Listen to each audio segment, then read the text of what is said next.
Salut tout le monde, très urgent. Bamako est encerclé par les terreaux, c'est officiel. Montougoula, qui fait partie de Bamako, les agents de la mairie ont cessé d'aller à la mairie. Montougoula fait partie de Bamako.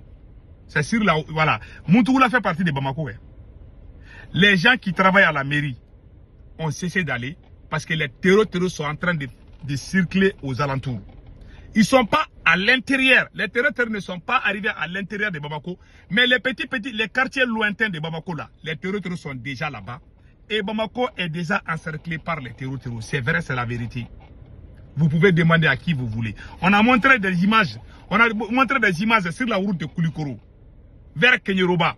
On a montré des images. Les terreaux sont en train de se promener. On a montré des images. Voilà des images. Voilà. On les a montrés, ils sont en moto. Les terreaux sont en moto en train de faire la pluie et le beau temps. On vous a montré ça hier. Et pire encore, ce qui se passe aujourd'hui. Les gens qui travaillent à la mairie de Montougoula, la plupart de ces gens-là, je dis bien, la plupart de ces gens sont en train de chercher des maisons à Bamako, à l'intérieur même de la ville. Parce que Montougoula, c'est un peu à la sortie de Bamako. Voici les terreaux sont en train de se promener à moto à Kenyeroba. Regardez la vidéo. Voici la vidéo. Vous voyez?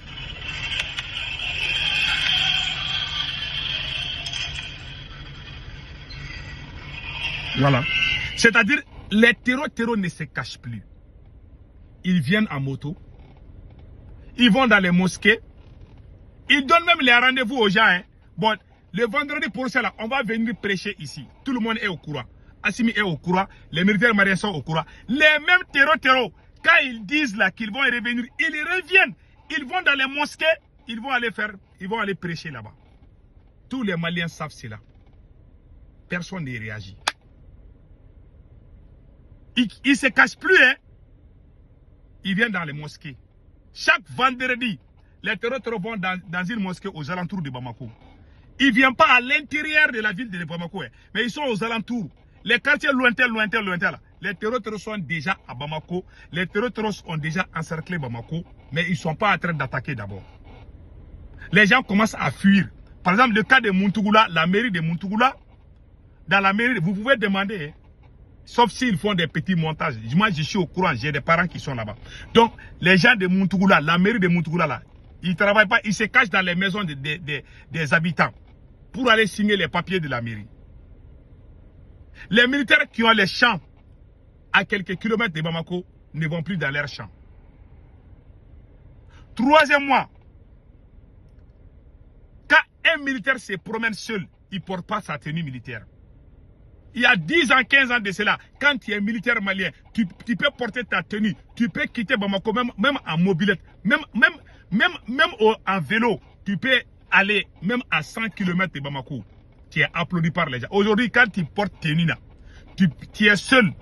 Même si tu te promènes avec la bombe atomique là, tu ne peux pas quitter à 15 km de Bamako. Sinon, les terreaux vont t'attraper. Ils ont déjà encerclé Bamako, c'est la vérité. Ils sont aux alentours vers Koulikoro, tantôt vers la route de Ségou. Ils sont aux alentours. Mais ils ne sont pas en train d'attaquer. Ils ont déjà encerclé Bamako. Ils ont encerclé la première région du Mali, qui fait frontière avec la Mauritanie.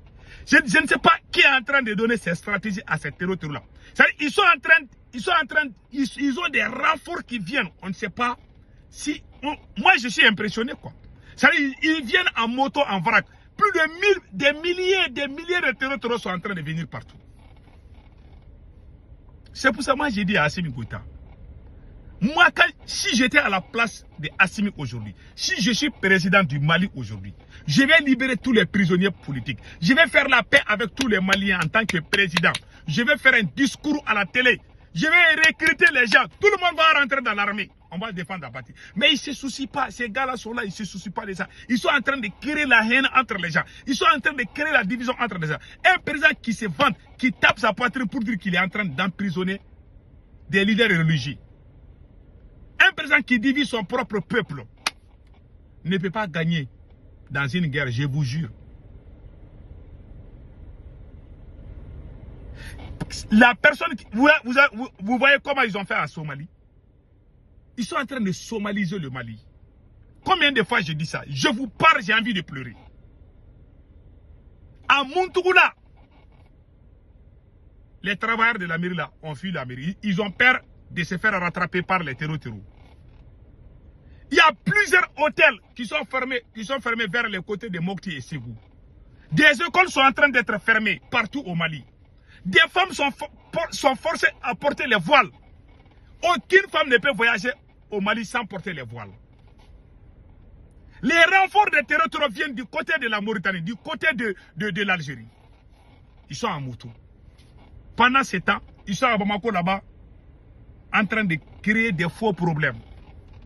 Mon seul souci, c'est le Mali. Je veux que le pays là soit en paix. Allez-y, demandez les Soninké. Il y a 57 villages de ma région, là où je suis né, là où j'ai grandi là. Il y a 57 villages qui payent 500, chaque village 500 000 francs CFA au terreau. Ils sont en train de faire des raquettes, ils ont des sources de revenus. Ils sont en train même d'attaquer.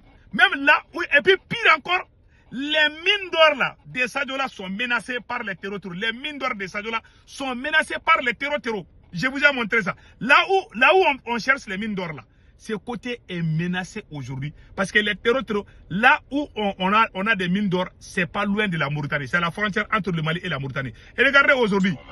Voilà. Ouais, cette vidéo là. Cette vidéo, ouais, les terreaux là. Ils viennent avec armes et bagages.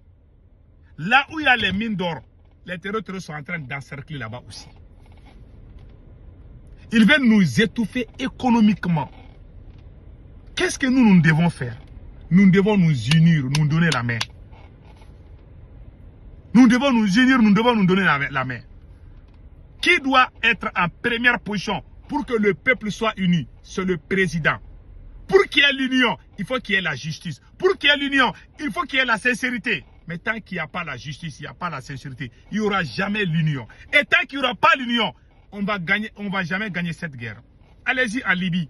Depuis qu'ils ont chassé Muammar Kadhafi, depuis qu'ils ont bon, je ne vais pas dire l'émotion, ils vont couper ma vidéo. Je vous jure, depuis qu'ils ont ripé Muammar Kadhafi, et allez-y voir la Libye. C'est la même chose qu'ils veulent faire le Mali. Ces mêmes personnes sont en train de s'implanter au Mali, comme ils ont fait en Somalie. Ils sont en train de couper, ils ont une stratégie inimaginable. Et regardez comment ils sont en train d'encercler Bamako. Et regardez comment ils sont en train d'encercler les mines d'or de Sadiola. Vers la première région de Kaye. À la frontière avec le Sénégal. À la frontière avec la Mauritanie. Pendant ce temps, on a un président qui est là. Il ne se soucie même pas de ça. La seule solution, c'est la réconciliation. Assimi Goïta est incapable. Il ne peut pas réconcilier les Maliens. Il est gonflé. Il est impoli. Il est arrogant. Et orgueilleux. Il pense que le Mali est sa propriété privée. Il est rancunier. Quelqu'un qui est comme ça, on appelle ça des petites personnes. Ce n'est pas des gens qui peuvent libérer une grande nation comme le Mali. Si Assimi reste, le Mali va tomber. Nous demandons aux militaires patriotes de se lever pour chasser Assimi Goïta. C'est la solution finale. Que Dieu protège le Mali.